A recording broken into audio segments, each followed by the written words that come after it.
So in this talk, we'll cover 4 topics. What is RCA, or what is root cause analysis? Why is it important? What are some of the most commonly used methods, and how to get more value from your RCA efforts? Hey guys, this is Calvin Williams with Impruver Technologies, and this is Feature Highlight.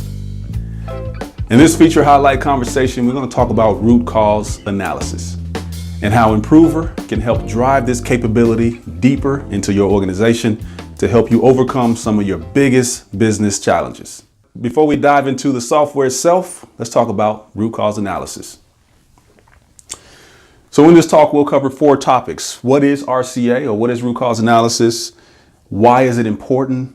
What are some of the most commonly used methods, and how to get more value from your RCA efforts? So when we talk about what is RCA, it's essentially a process, a methodology, a form of analysis that you use to resolve some of the visible issues, some of the things you see at the root level, so that they never return. You permanently resolve these issues. Okay, so here's the root cause analysis tree. At the leaf level, this is what you see first when you see issues. This might be unplanned downtime, or long changeovers, or absenteeism, or poor quality, or whatever the issue might be. This is what you see first, right?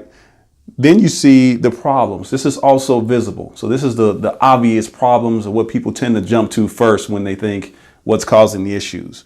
But a lot of time, it's not even the problems or what's visible that's driving the issues. It's those latent, sort of hidden issues that are really at the root of the problems that are highly visible. Okay, so this is the root cause level. So the idea is to fix these issues and even fix the problems by permanently resolving issues at the root level, making changes at the root level to address those issues. So why is root cause analysis important? Okay, and there's really 3 big reasons. Understanding and development. So there's a big people capability piece of RCA. There's the multiplier effect, and we'll explain that in just a second here. And then there's permanent resolution. And the key word there is permanent. So when we talk about understanding and development, right? So you generally want to approach root cause analysis in a cross-functional team-based approach. Okay, that way you get multiple disciplines represented in the development of the solution and even the understanding of the problem, right? So you might have a machine operator, a lead, a supervisor, a mechanic, a quality person, safety person, a planning person if it affects their area of responsibility. So you just want to make sure you got a good cross-functional group represented. And root cause analysis helps everyone understand the problem the same way, and then also understand what are the real contributing factors that are sometimes hard to see, that aren't visible. What are those things, and how to really drive improvement in that area. So RCA is systematic, meaning easy to repeat, very predictable. It's reliable, meaning, once you learn it and you use it correctly, use it within the PDCA framework, you can actually produce great results consistently and pretty much every time. It's scalable, meaning it can be applied to small problems, medium-sized problems, as well as very large problems. You can apply root cause analysis at the CEO level to figure out what's keeping the valuation of the company from increasing. The second part of this is there's a multiplier effect. Okay, so the same cause, the same root level issue is probably contributing to many issues or many problems. Okay, so for example, just think of having a poor, ineffective training program, or not training new hires when they come into the company. You can imagine a whole plethora of issues that are going to result from that single cause, right? Poor execution of production orders, downtime, absenteeism, morale, you name it. It'll go across the board.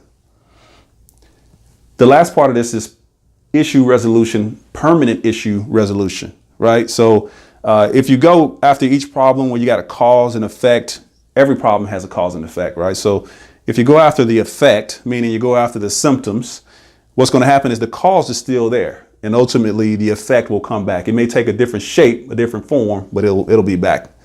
If you go after the cause, then both the cause and the effect are resolved in that regard permanently if it's done effectively. Okay. So what are some of the commonly used methods? There's really three. There's a ton of them out there. In fact, I created a post not long ago about 5 root cause analysis methods you've probably never heard of. It's on LinkedIn, but it's also on improver.com/blog. If you haven't seen that, I would highly advise just check it out. Take a second to browse through that.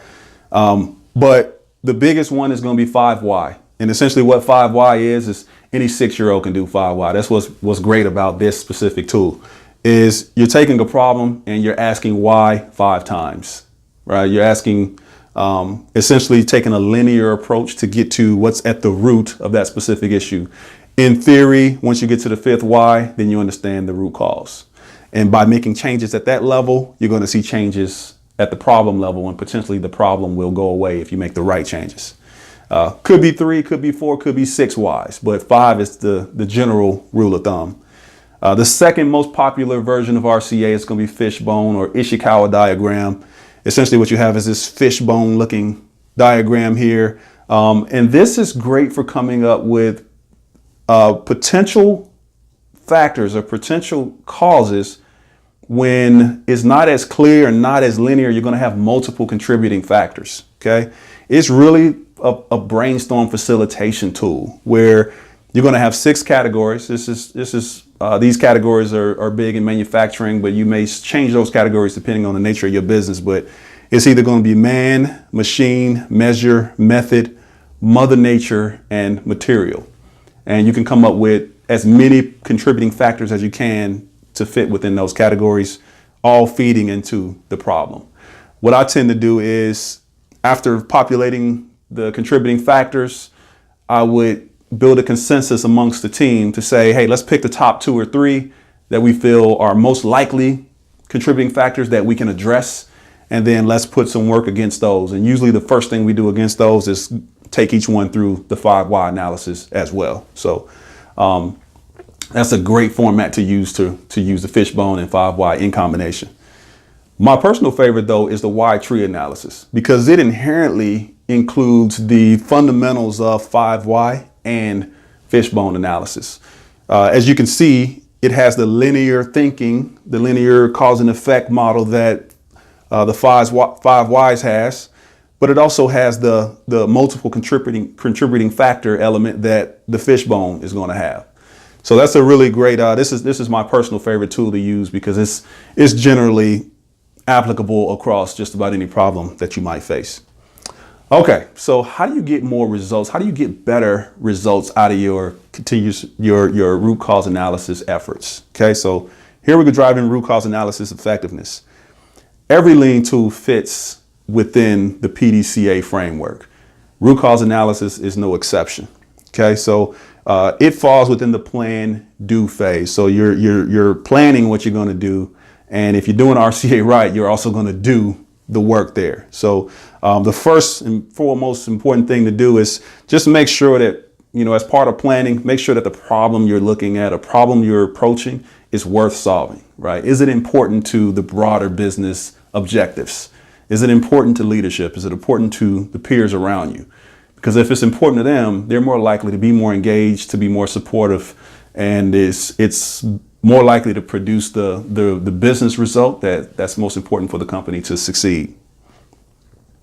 And then you perform your analysis. I would say the analysis itself is also part of planning because you're deciding what actions you're going to take. The next piece is do. This is where you actually get into experimentation mode. This is where you're starting to make changes to the process. This is the do phase of PDCA. So the key thing here is just drive follow-up actions to completion. If you're coming out of fishbone, if you're coming out of Y tree with several follow-up actions, sometimes it can get easy to lose track of what's happening and what's not happening. This is a key piece to really drive that execution of the agreed upon course of action. Okay, this is where you experiment. The next phase is check. Now, you understand what you have an idea on, you have a hypothesis on what is driving the losses or the issue. You've done some things. Now you got to check and validate that you've produced the result that you're looking for. This is a critical piece of the process and often gets left out. Go back and validate. Look at the data. If you're trying to drive OEE, did your OEE actually improve by 5%, 10%, whatever you were targeting? If not, maybe you got a partial improvement. if that's the case, then it's time to go back through your RCA cycle, your RCA process based on new learnings, and then see if you can come up with a new set of actions to truly capture the opportunity. If in fact you did achieve the result you're looking for, your hypothesis was true, applying the scientific method. If your hypothesis was true and what you thought would fix the problem actually fixed it, then you might go to standardize, create 1-point lessons so that you can transfer that knowledge across the organization. Okay. And that's essentially what you would do at the act phase. Okay. The act phase is you're either deciding to go back through the RCA process, or you're capturing your key learnings, capturing your results, and then transferring that knowledge across the organization to all the folks who are affected by the changes. Just a couple other tidbits, things to really push the needle if you really want to drive to the next level. Of course, team-based RCA, to me, this is a must, really.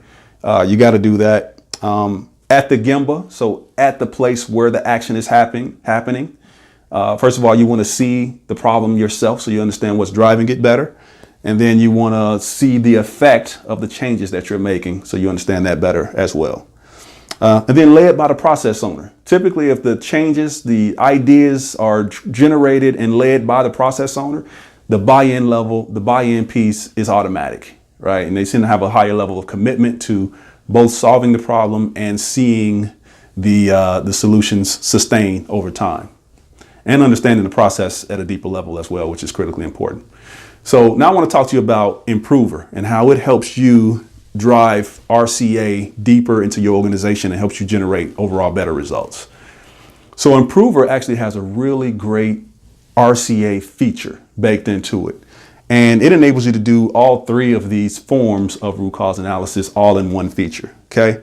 It's really a slick interface, very user-friendly. Anybody can just grab this thing today and start using it and start generating better results.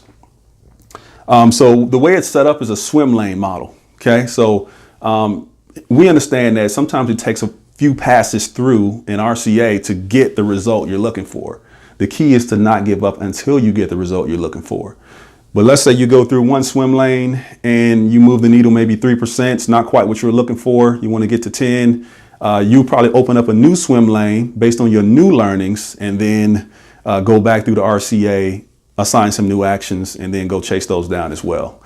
Check the results, see if it produced the result you're looking for. If not, you open up a new swim lane, and you can essentially open up as many as you need to until you produce the result you want. Okay, and that's the key with RCA, and what makes it reliable is that you just stick with the problem until you get to the right solution. The other key thing Impruver does is it actually helps you manage and execute any follow-up actions that come out of root cause analysis. So let's say you use the Y tree and you come up with 7 or 8 items. It actually helps you create those action items, assign them out, track them through to completion. And then once they've been checked as completed by the person who completed it, it could be internal, could be external, could be a consultant, could be somebody at corporate, could be anybody, right? Once they've checked it off as completed, the PDCA owner goes in and validates that the work has been done satisfactorily. It also helps you validate that you've produced the results, that you should see a movement in the data that suggests that you've actually produced the result you're looking for. So it's a really great system that closes the loop between doing and checking so that you can immediately see the impact of the actions that you're taking. So again, this is Calvin Williams with Impruver Technologies. I really hope you liked the video. I had a great time today. Thank you for your time. If you have any questions that I might be able to answer for you, feel free to reach out at impruver.com, IMPRUVER.com. Have a fantastic day. Thank you.